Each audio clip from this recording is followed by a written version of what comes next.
Hi mate，welcome back to Deliverator。而家係星期六嘅上午9點，氣温介乎14至24度之間，曬到仆街。今日都係會分兩更進行嘅，9點至12點第一更啦，然後第二更就係3點至7點嘅，總共呢就做7個鐘頭。好 Uber 呢就派咗張麥當勞嘅 double order 俾我哋，金額呢有8.32磅嘅。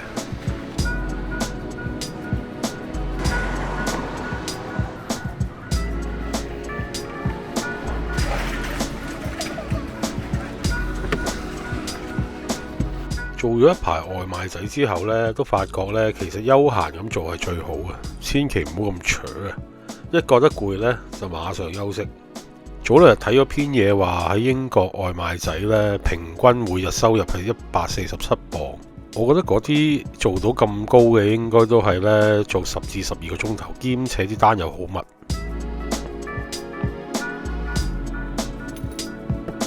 早晨啊，靚女，嗱呢份麥當勞呢就係你嘅，攞住啦，仲有個嘢飲添㗎噃，嗱交埋俾你啦。哎呀，哥哥仔，你送啲麥當勞真係又快又靚啊，不過冇貼士啊，閂門先。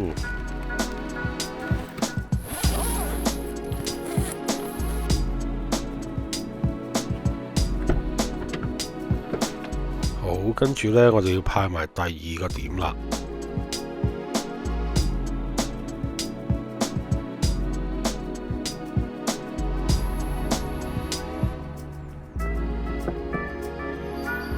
先生早晨啊，你叫嘅麥當勞已經到咗啦。嗱，呢份麥當勞就係你嘅，我而家攞俾你啊。嗱，哥哥仔，你真係唔話得啊！你呢啲麥當勞啊，你睇下仲亂粒粒咁樣。不過今次冇貼士啊，拜拜。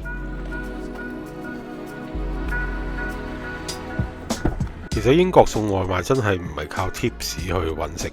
如果靠貼士呢，一日都攞唔到幾磅。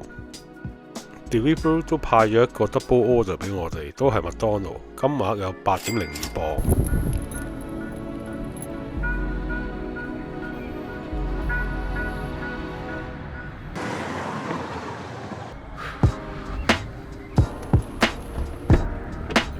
其實本身今日我係想跑翻啲中短途嘅單嘅，但係啲單太少啊，需要改變策略。呢位兄弟，你要嘅麥當勞已經到咗啦。嗱，呢包係你嘅，仲有個嘢啊嘛，等等先。好唔該你啊，哇！你送嘢真係咧快準狠啊。不過呢，我要閂門啊，拜拜。因為做落咗發覺呢，跑啲中短途嘅單呢，如果夠密啊，個效率係高過跑長途單好多。呢位小朋友早晨啊！哇，開定門等我咁好嘅你。係啊，我及住個 GPS， 一見到你嚟，我即刻開咗門啦。咁多謝晒，呢兩份麥當勞係你，一個嘢飲，一個嘢食，嗱攞去啦。好啊，唔該晒你啊，我個曲呢就係1、2、3啊。好啊，唔該晒你啊。我做到而家發覺大多數嘅客都係一啲好客嚟嘅，因為呢始終你係派嘢食嗰個啊，咁佢哋嘅心情都係好愉悅嘅。咁如果唔好彩撞到啲冇禮貌嘅客人，咁其實都唔需要太介意，因為始終呢，你都唔會同佢傾太多嘢，一交一收就走得。咁呢個時候 Deliveroo 就派咗一張 Costa 嘅 order 俾我哋，呢張單得4.62磅，不過就好近嘅啫。姐仔孖148，哎呀睇唔到喺台面啊！好啊，唔該，係咪得一袋咋？係啊，乜你咁煩㗎？確認埋先好走啊！哦，收到，我而家撳緊確認。哦，撳完㗎啦，我而家走先啦，拜拜，你條尾。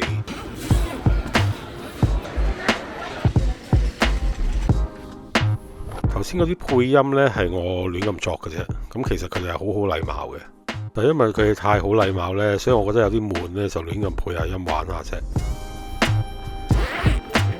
呢位太太早晨啊，你個 order 已經到咗，唔該捉住你狗，唔好俾佢出嚟咬我啊！呀，真係唔該晒你啊，darling，唔好 darling 啦 ，have a good day 啦，拜拜。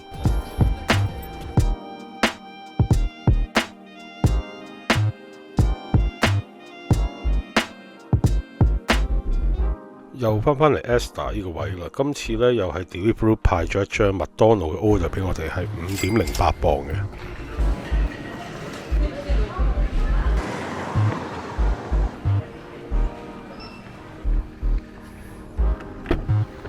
真係年紀大咗啦，而家打完波之後第2日呢，隻腳趌下趌下，好似跛咗咁樣。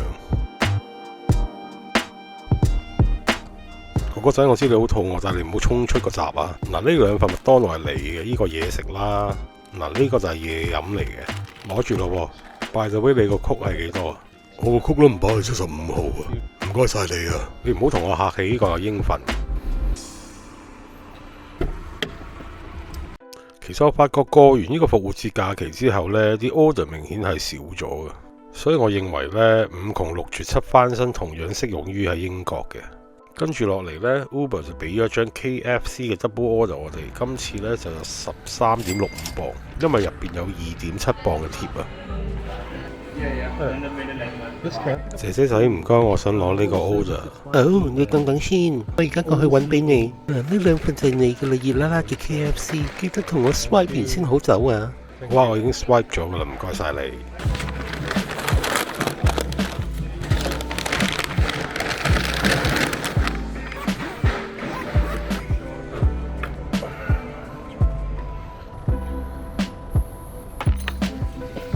送埋呢兩個 order 呢，我哋上午個行程呢就會告一段落啦。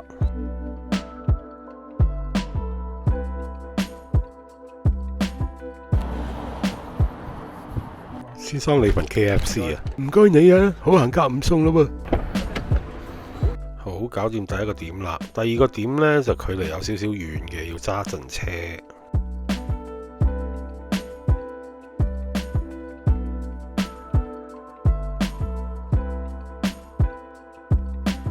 呢位先生，你都幾猴急，我企正喺個路口等我。我而家盡快攞俾你啊！嗱，你個 KFC 同埋你個嘢飲，我而家攞緊啦。嗱，攞俾你啦，準備啦，接住。Oh mate，thank you 晒。By the way，同你講聲啊，前面條路就封 Q 咗啊，就行唔通噶啦。如果你要走呢，就調翻轉頭行翻後面。好，唔該晒你 ，Have a good day，拜拜。咁我哋就完成咗上半晝嘅工作啦，一共呢就做咗3個鐘頭，8張單。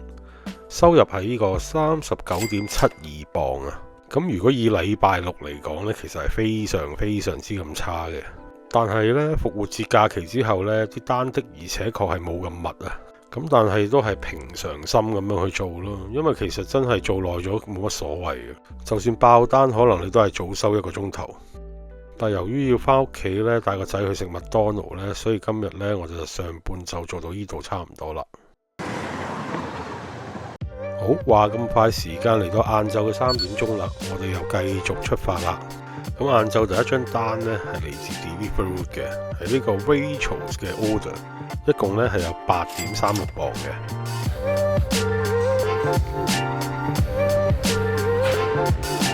哥哥仔唔該，我想攞呢個 order 啊。阿 Rose 幫幫呢位先生。先生你個 order。好，唔該晒你哋兩位。先生記得撳出發啊！我撳咗噶啦，但係撈緊啊。得啦，呢條友成日喺度攞嘢嘅。你知道啦，拜拜。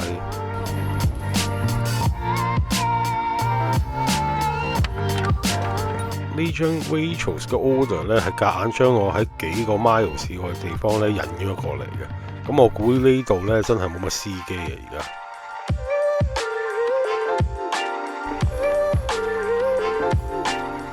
兄弟，外賣到啊！曲 number 幾多啊？曲 number 係19啊，多謝晒。好，唔該晒，拜拜。依家我有一個習慣，就成日喺呢個 Norwich Road 嗰間麥當勞嗰度接 order，因為嗰度有間 Burger King 同埋一間 Subway，仲有一間麥當勞。咁樣成日就會跑到去 Wingham 嗰陣。咁呢個時間 Uber 就俾咗一張麥當勞嘅 order，我哋係有5.67磅嘅。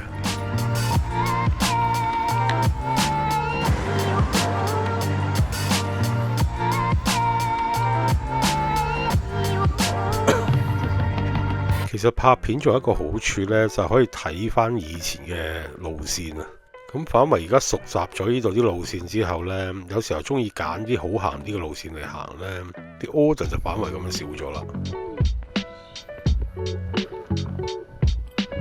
早晨啊，師奶，你嘅麥當勞已經到咗啦。嗱，我而家攞俾你啊。等我打開個袋先，我而家開緊噶啦。嗱，開到一半開咗。嗱，呢份係你嘅。仲有你嘅唔知係咖啡定係奶茶，請攞去。哥仔你真係唔話得啊！今日冇 tips， 下次先啦。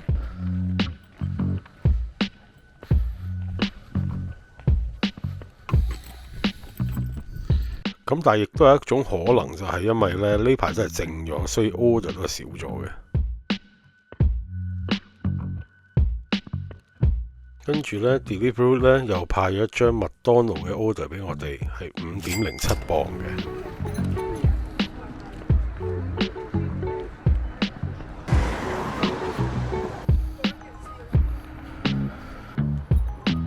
我早排都會集低呢邊啲時段啊，邊啲路線會比較好，想研究一下呢個 Norwich 外賣仔最優理論，但係最終發覺冇用嘅，因為呢係冇路足嘅。原來呢位女士早晨啊，你嗌嘅麥當勞餐已經到咗啦，嗱，呢個係你嘅套餐。好啊，真係唔該晒。你嘅嘢飲攞住咯。哎呀，我真係覺得麥當勞好好味啊，唔該晒你啊。你唔使同我嚟呢一套，唔好同我客氣。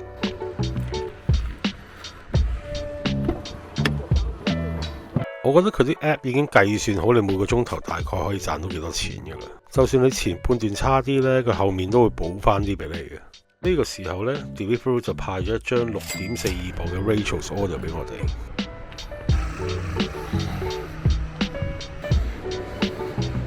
靚仔，我又翻咗嚟，今次係8489。我收到啦，我攞俾你啊。應該呢就係呢一份啊，係啦，係呢個啊。嗱，Here you are。好啊，唔該晒，等我 scan 咗個 number 先。咦，咁重呢袋嘢？哦，係啊，可能入邊裝咗好多嘢呢。咁係咁先啦 ，See you later。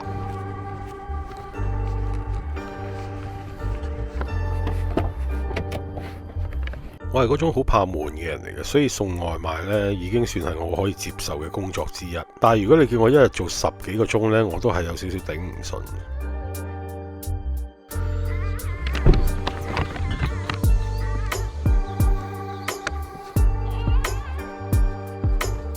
老友你好啊，你袋嘢到咗啦。哦，係啊。俾我 check 一 check 佢先啊，俾我 check 一 check。賣咁乜嘢同你講聲啊，上次有個外賣仔你又撻咗我入邊啲嘢啊，你話衰唔衰格？你話佢衰唔衰格？哦，咁唔好撻嘢唔好嘅，咁應該唔係撻嘢，可能漏嘢啫係嘛？我就話知佢啦，總之我就少咗嘢，總之我以後咧就會開箱 check 噶啦。咁我睇你個樣咧都唔似會撻嘢嘅人，咁我今次就唔 check 你啦。咁因為少咗嘢對我嚟講都好困擾啊，我又要搞退款啦，嗰啲咁嘅嘢，所以好麻煩嘅，你知唔知啊？喂，衰婆啊，個曲係幾多啊？23啊，聽到未啊？23喎，咁你咧輸埋個曲好快啲走啦，同埋你叫你啲行家以後唔好再撻我啲嘢啊！咁呢位先生唔該晒啊，你唔好再疑神疑鬼啦。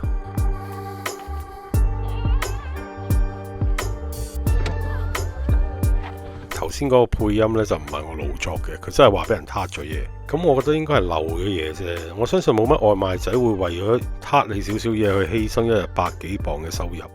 今次輪到 Morrison 嘅 Double Order 有7.58磅係 Deliveroo 派嘅。明靚仔有咩幫到你啊？阿靚女，我想攞呢個 order 嘅。咁你等等先，我望下地板嗰個係咪你嘅先？我係你嘅2袋喺度。同埋台面嗰2袋應該都係我噶係嘛？咁就應該全部都係你噶啦。咁呢袋啦，冚唪唥都係你噶啦。呢4袋加埋個尿片都係你噶啦。你快啲攞走啦。好啊，唔該晒你。咁我就 scan 埋個 number 我就走噶啦。你都算係唔話得啊，咁主動嘅。冇，因為呢成日俾人哋催我，又話要 scan，又話要 swipe 咁樣，所以我通常都主動 scan 咗算噶啦。好，搞掂晒，咁我就出發先啊，靚女，唔該晒你。咁好行夾唔送啦，有緣再會啦。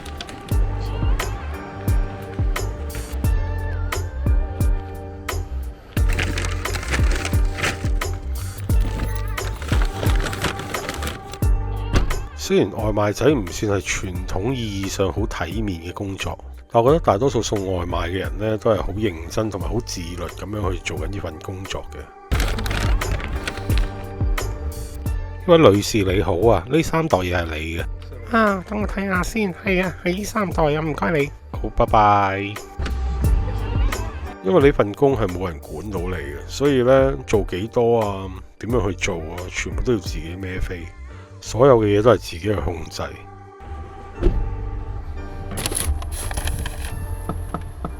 先生，係咪？係，呢2袋我啊，唔該你，我個曲係36係嘛？OK， 冇問題。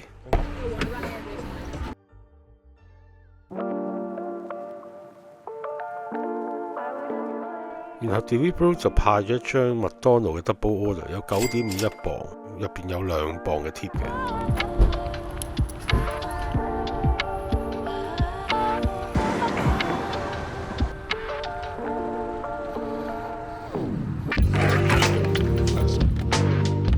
其實我哋到而家為止，成個晏晝都喺呢個區域走嚟走去。呢個路線亦都係我而家最慣常嘅跑法。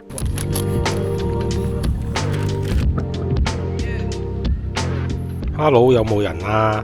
唔通如果喺後面入？喂，外賣仔呢邊呢？呢位太太，你嘅麥當勞到咗啦。好啦，唔該，唔使嗌望望啦，冇貼士啊。其實對於英國嘅外賣仔嚟講，有冇貼士呢就好閒啫，因為大多數都係預咗冇貼士噶啦。佢唔似美國咯，真係靠貼士為生啊！啲外賣仔。先生你好，我係外賣仔。得啦，快啲攞過嚟啦。好嘅，冇問題。嗱，你有2袋嘢，呢一袋呢就係嘢食嚟嘅，接穩啦。跟住呢袋就嘢飲。得啦，知啦，叻啦你。循例都講聲多謝啦。唔好客氣，呢個我應該咁做嘅。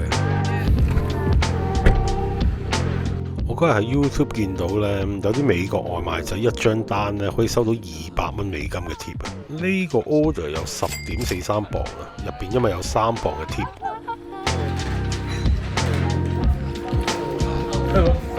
你好，我係外賣仔，我想攞8065。請問呢係咪上面嗰袋呢？冇錯啊，你真係挑通眼眉啦，就係上面嗰袋。好，唔該晒，我 scan 埋個 number 我就攞走佢噶啦。我話知你啦，總之你唔好擋住個視線啊！快啲攞走佢，我仲要整 pizza。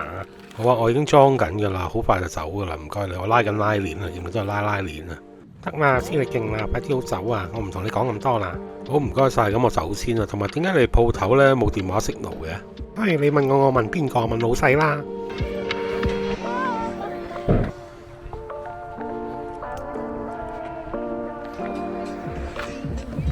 Norwich 呢邊個手提電話網絡覆蓋呢，真係有啲差嘅，特別去到啲鄉下地方呢，成日都收唔到。其實我覺得 Norwich 係比較適合呢揸車送外賣嘅，因為呢雖然佢個城市唔大，但係佢覆蓋周邊嗰啲小鎮啊。咁如果你揸電單車，應該就去唔到咁遠嘅。你好，我係外賣仔，尊貴嘅女士，你嘅外賣到咗啦。後生仔唔錯喎，手車又揸得幾快喎，拜拜。好啦，拜拜。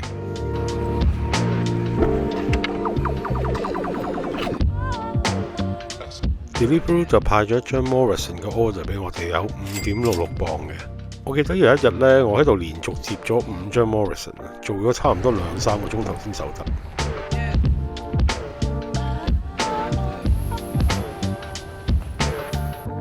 呢位女士你好，我想攞台面個 order。咁你搞唔搞得掂啊？基本上冇問題，我已經掃完個 number， 我想攞走佢啦。2袋係嘛？冇錯，係2袋啊！俾我望一望先。係啦，呢2袋走得啦，拜拜。好，拜拜。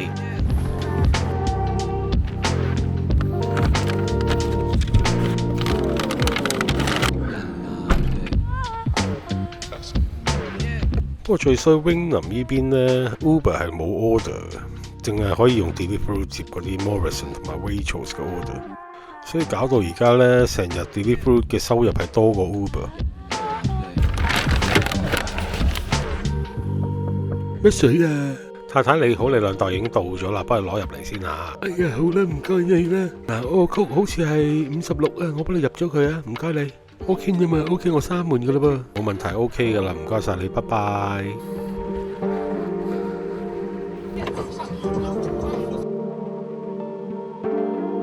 完成咗呢張 Morrison 之後呢，都開始比較靜啦，所以我決定翻 Norwich 嗰邊呢，再兜下有冇其他 order。咁呢，翻到 Norwich 之後呢 Uber 呢就派咗一張5.8磅嘅 order 俾我哋嘅，咁做埋佢呢，都差唔多要收工啦。朋友，你幾號 number？你好，我想攞36BB4嘅。好，等一陣先啊。等我抄下先，朋友。係呢袋啦，你睇下幾鬼死大袋。我哋啲餐真係好抵食啊！俾少少錢你睇下，咁鬼死大袋啊！好，唔該晒你，我相信個客都會好滿意噶啦。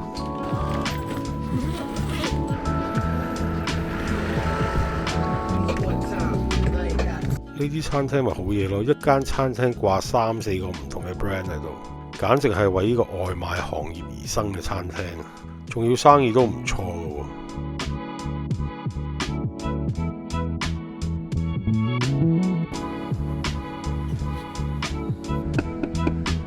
小姐你好，我係外賣仔，呢袋你嘅外賣。唔該晒你啊，我入邊開 party 都聽唔到你敲門添。好好啦，咁時間呢亦都嚟到晚上嘅7點鐘啊，咁係時候又要結束啦。我哋晏晝呢就總共做咗11個 orders， 收入呢係65.5磅嘅。咁如果加埋上半晝呢，我哋今日全日嘅收益呢係有105.22磅嘅，一共做咗19個 orders， 時間用咗7個鐘頭。如果以禮拜六嚟講呢，就一般般啦。好啦，今次條片呢就分享到呢度。如果中意我嘅 channel， 請你 subscribe 我啦。I will be back。